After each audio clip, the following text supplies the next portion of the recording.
Killing is a truth. A sword is a piece of art. And killing an enemy with a sword is the truest art. But every time you walk away the victor, your sword should feel heavier with the weight of a lost soul. This is the burden of the sharpest steel. These are the truest opening words of this book by Silver Samurai.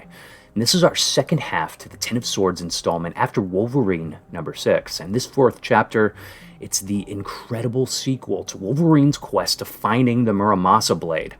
Like I said in my previous video, we have the same creative team with just a different letterer.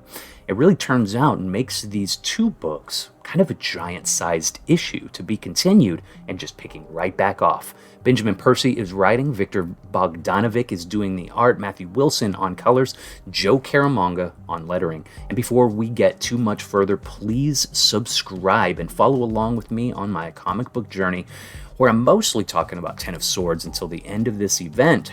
I'll tell the story as it unfolds in this book, and at the end, I'll give my writing notes and critique of the book, so please stick around for that there at the end of the video. Like every installment so far, the Ten of Swords storytelling, we are picking up exactly where we left off. This Yomi temple celebrates the underworld, but it's become something more than a place of prayer. It's a marriage of two worlds, a gateway to hell. I had spent the last 24 hours talking to every last friend and enemy in Japan. I didn't believe what they told me, not until I saw it myself. I'd always known Muramasa as a madman, but a madman of honor. Why would he serve the dark? How had he become the swordsmith and servant and sacrifice of the hand? And just as Logan is thinking this, moving through this temple, he is attacked by a horde of hand ninjas. Champions of Krakoa and Arako were selected to each retrieve a special sword to participate in a contest.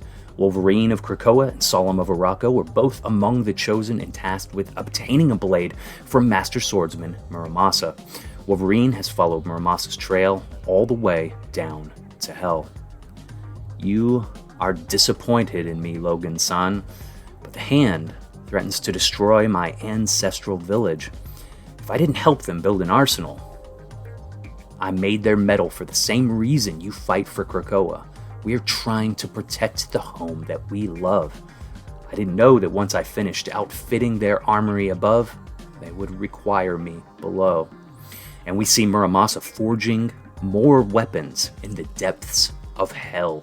He says, there is no better forge than hell because there is no greater blast furnace than hell. Wolverine, he wakes up in a cell, and like we've seen in the past, we see his skin and his muscles and his organs slowly regrowing on the bones. And Solemn sits next to him and is telling Wolverine about the story that brought the two of them to the same room here. He says he was tasked with finding the Muramasa blade and that he went to the Oracle of Arako to gain a better understanding of what to do. Solemn holds the head of the Oracle's sister, Morta Zong, who had banished the Oracle to the island that the Oracle now lives on. The Oracle reports that Muramasa is dead, but there may be a way to find him. Anyone bit by the Hellblade will go straight to hell. Hell is where you find Muramasa. And apparently Solemn is exactly my kind of villain who loves the gift of life and all it holds, even in his evil. He says, I'm afraid my ego is far too massive to consider suicide, my dear. It is a key to hell. This is where you will find a mutant made of metal. A mutant who will serve as your guide to Muramasa. And when Wolverine strikes Solemn with his claws, it's revealed that Solemn's skin is made of adamantium. Honestly, making him just the kind of impossible rival for Wolverine. And with reluctance, so it seems, the two of them make their way out to find the blade that they're both after, the Muramasa blade. So like I've said already, As a side note, these two comics, chapter 3 and 4 of Ten of Swords, they've been a couple of my favorite books that I've read this year. They're really in my top 20 or 40 single issues. The only thing that I feel detracts from this story even a little bit is that based upon Marvel comic books advertisement, it seemed somewhat forced to add in Solemn as what they've called Wolverine's arch-nemesis. But I want to be pretty clear about this. The writer Percy, Benjamin Percy, is not the one trying to sell us on Wolverine and Solemn being the greatest arch-enemies ever. It was the PR division, Marvel Comics, the advertising campaign, and the way that they market things. It seems so tone-deaf that, of course, readers are going to link negatively to it. Whoever does their marketing, I wouldn't be surprised if they don't even read the comics themselves. They said this: Thor has Loki, Spider-Man has the Green Goblin, and now Wolverine has Solemn. Don't miss the first appearance of Wolverine's new arch-nemesis in Ten of Swords 3, Wolverine number 6, on sale in October. So it feels kind of foolish for Marvel Comics to advertise a retcon of Wolverine's arch-nemesis. When the writer Benjamin Percy, he never said that or gave us the impression in these books. So, it makes me feel like my only issue with these books are just simply the marketing campaign. Again, we seem to know and understand that comic book companies don't always have the best marketing. Hopefully that changes. We'd really like to see more readers come onto it and love these books as much as us that have been reading for years and years. So the white page here seems to tell a tale about another forge in Otherworld, where a celestial entity is within the forge itself, a literal sun, making it a forge to be reckoned with. That's a little bit of a pun there. Like the Hell Forge that we are visiting with Wolverine and Solemn in this issue, they're calling this In Fury, the Everforge. It's a place of a living sunstar, and I can only imagine that this place will come into importance later in the pages of Ten of Swords, possibly in the pages of Wolverine 7 and X-Force number 14, but it may even come into prominence a little bit earlier as we are moving through all of the characters finding their swords in the next issues. So Wolverine and Solemn are discussing the Hand being in marriage with the Beast, and the servants of the Hand being possessed by the essence of the Beast itself. Arakko being one with Krakoa, Krakoa being one with Arakko, and the Beast being one with the Hand. They aren't far from Muramasa as Wolverine can sense his heat among the lava within the Hellforge. We watch a ceremony as Muramasa presents two swords to the left and right hand of the Beast, saying that he had put his very soul into the forging of the Muramasa blades. So Wolverine and Solemn are both there. Wolverine is still naked, and Solemn basically tells him to put on some clothes. I would hate to show up to a wedding underdressed. It's just bad form, he says. The right and left hand of the Beast consummate their marriage by stabbing and killing Muramasa simultaneously. And I wonder how that works. How do you die if you're already in hell? And with their newly made Muramasa blades, they slice through him, and just following right after that, Solemn yells that he has something for the couple. He throws the Hellblade through the husband's throat, killing him instantly, and a fight ensues between Solemn and the wife.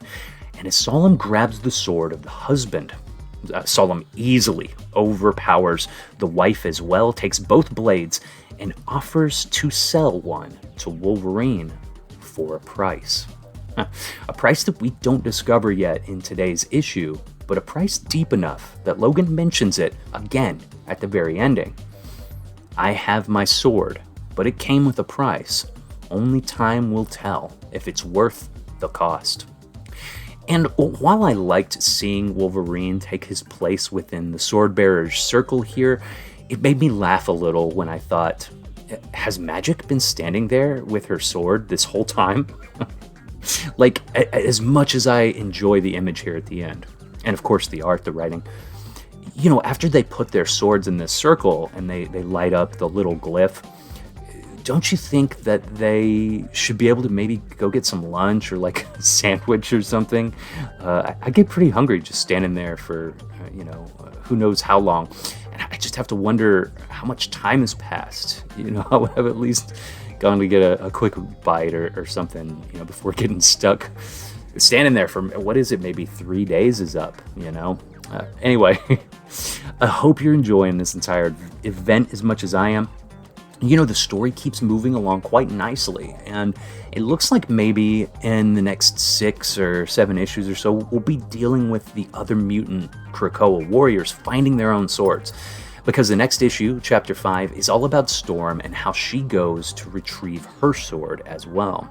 So, before I go, I want to give just a final critique of the art and the writing of these last couple of books, since they are really like reading one big book, because it's one large creative team, essentially. This was one giant-sized story, and I'll tell you, it worked so perfectly together with Bogdanovic and Wilson. They're bringing this dark descent into hell, into full visual glory. In all of its darkness and intensity, these two really seem to work perfectly with Percy. And this kind of thing, this obvious, fantastic communication between writers, artists, and colorists, it's a feel that's conveyed. And when it happens just right between all three, something wonderful happens. So, some artists and writers, they simply seem as though they were meant to work together from the very start. And I'll say, as far as Wolverine with Percy and Bogdanovic doing art, it really seemed like it was destiny. It felt fluid and natural. Just like Percy's writing style really shows us exactly who Wolverine is and gives us that same inner glimpse into his mind with the same similar narration that we've seen from past Wolverine comics of old. This felt like reading a classic Wolverine story with this dark overtone added to it. Not only are we worried about Wolverine and his descent into hell, but we're also keeping in mind that the fate of the island nation of Krakoa weighs in the balance as well, one mutant at a time. So next up, we're talking about Marauders 13 and Storm and the Next Sword. And like I always say, I hope you will join me for my next videos. Like, subscribe, hit the bell for notifications. I won't have a ton of time to cover much else besides Ten of Swords event for the next couple of months, because I do have 2 of my own writing projects going that are pretty time consuming, and I want to make sure I hit all of my personal deadlines. And I hope you'll be excited that one of them is a comic book project that I'll be talking about more at the very end of the year. Likely 2 months to completion from my end before I get the editor and artist involved. So, things are going very well. I'll say this. All around, life is beautiful. Enjoy it. Savor the beautiful moments you have. Share them with others. Support your local comic shop. You are the gateway into comics.